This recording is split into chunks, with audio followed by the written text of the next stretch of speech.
Hi everyone, in front of me I've got a Lenovo Tab Plus 11.5 and let me share with you how to set the camera timer on this device. So let's begin with opening the camera app.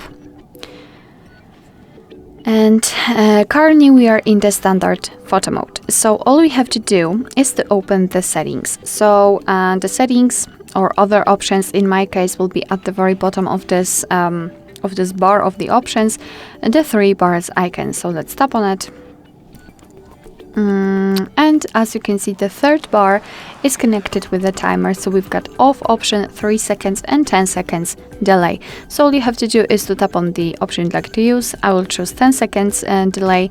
As you can see, it is immediately highlighted. So now we can go back to the camera and tap on the shutter button. And from now on, your device will count down from 10 or 3, depending on which option you've chosen. And after that time, it will simply take a photo.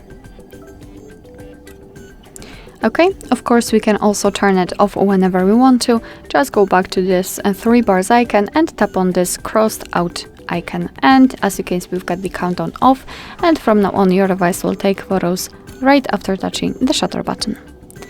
Alright, so that will be all. Thank you so much for watching. I hope that this video was helpful, and if it was, please hit the subscribe button and leave the thumbs up.